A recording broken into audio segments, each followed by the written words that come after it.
The United States military has lost track of an $80 million piece of equipment known as an F-35. A U.S. fighter jet is missing. It went missing somewhere over South Carolina. It was a Marine Corps-controlled jet, Marine Corps Air Station Beaufort.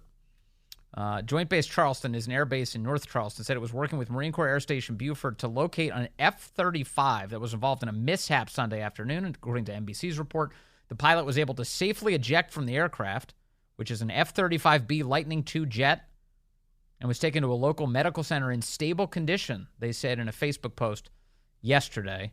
They are asking for the public's help in locating the jet.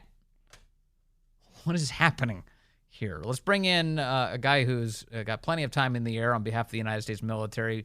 Lieutenant Colonel Buzz Patterson, retired U.S. Air Force veteran and former carrier of the nuclear football as well, joins us on the phone. Buzz, great to have you with us, sir. Yeah, my pleasure, Vince. How you doing? Good. This is a bizarre story, isn't it? What do you make of this? That a pilot ejects and now the jet's gone? Yeah, man. I've been flying for 35 years.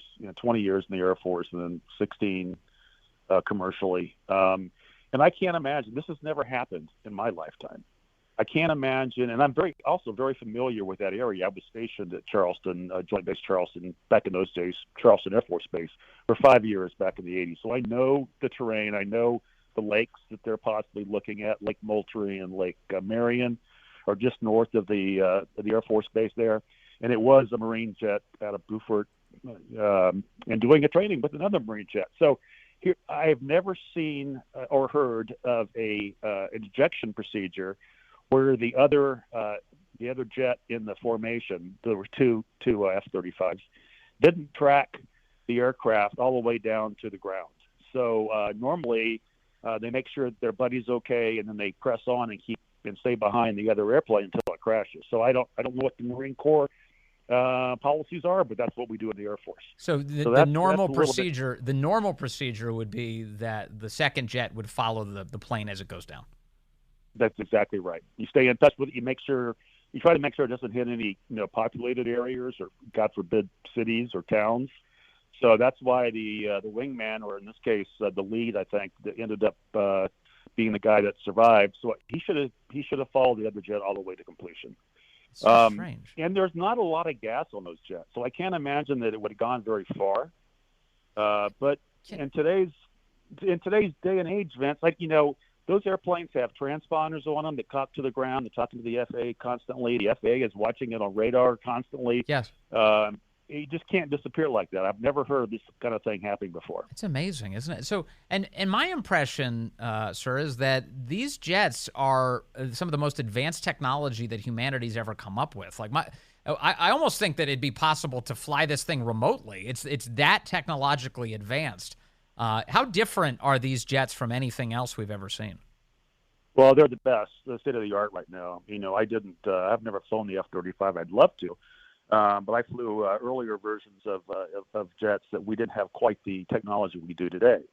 They can be controlled remotely, and you can't control an ejection remotely, but you can basically follow the airplane everywhere it goes, and you know exactly where it's going.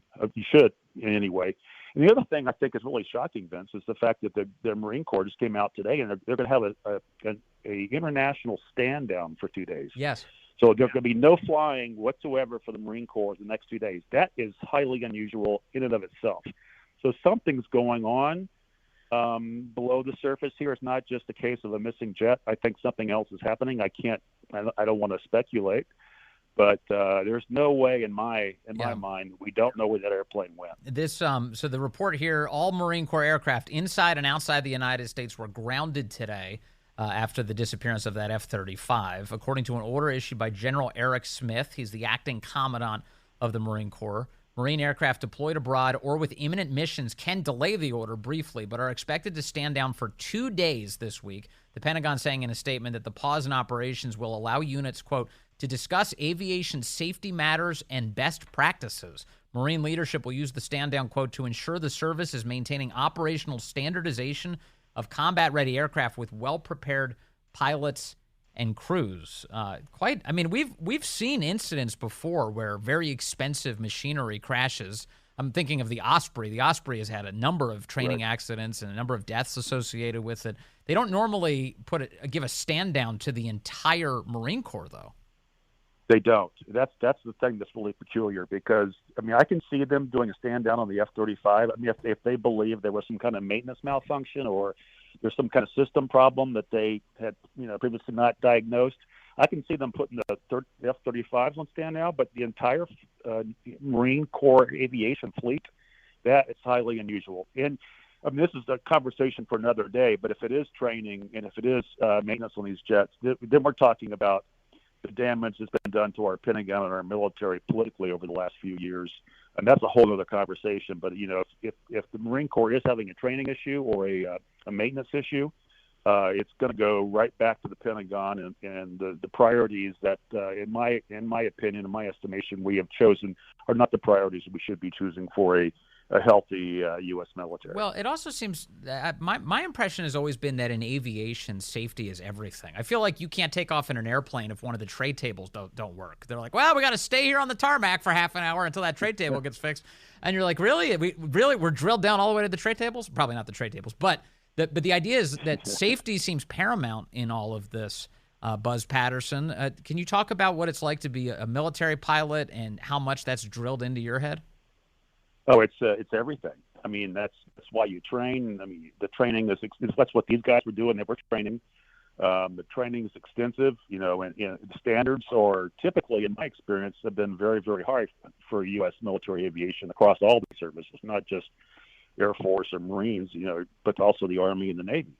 So it's typically been fantastic. I do have friends that are still active, and they have been reporting that the training aspect has been lacking over the last few years, and the priorities have shifted to the wrong things.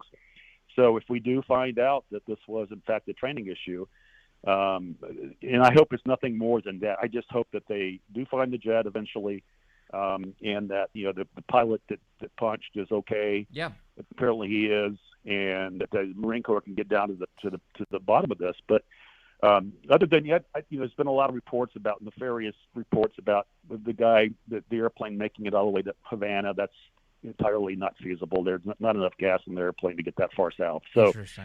And an ejection's a big deal, obviously. I mean, you're sacrificing the plane. I assume if you eject, you believe the plane is gone. It's done. But you're doing it to save your own life. What do you make of the fact that he ejected here? I'm not seeing much coverage as to why he ejected. I just see a lot of coverage of the plane was in autopilot as he ejected. So what does that mean to you? And it means to me that maybe it was premature. The fact that he ejected with the airplane on autopilot. You're supposed to eject when there's imminent threat to your life, to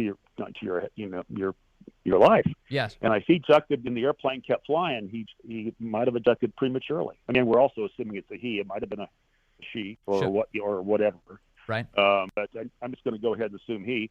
And so yeah, I mean, if he punched out of a perfectly good airplane, that is not a good thing to have happen. And if the airplane kept flying, it sounds like it's probably a pretty good airplane. So there's those aspects of it. So I'm sure they'll look into it. But this is really unusual, and I can't imagine. Again, I think I posted this on Twitter last night. But I've been flying 35 years, and I'm an older guy, and I have never heard of us ever losing an airplane anywhere in the world. A military airplane, much less right over South Carolina, where we have thousands of Air Force and Navy folks stationed. Yes, the Carolinas have a lot of air bases down there, and an ejection. I assume you hadn't. Did you ever have to eject out of a plane, Buzz, by any chance? No, I never had to. I mean, we practice it when you go through pilot training, and you do the simulated ejections. But no, I never had to. Thank God. Yeah, I did have quite a few of my squadron mates over the years have to do it. Wow. I mean, so that must be a very violent experience, though. I realize the ejection is like the way to give yourself some safety, but my impression is that there's a high probability of a mishap in an ejection, even if everything else seems like it's going correctly. Well, the nice thing about the newer jet, the F-35, is the ejection systems have been so much more enhanced. The things that I was flying back in the 80s, I mean, you were going to eject and you were probably going to live, but it was really going to hurt, and depending on how fast you were going. But the ejection seats have come a long way, and it's relatively easy now to eject and live through it. I mean, it's probably scary as hell, and I really wouldn't want to do it. But if I thought I had to, I definitely would. And guys do it. And again, I just don't know. We'll have to get this guy, the pilot's, his impressions, what was happening. What was he telling his wingman?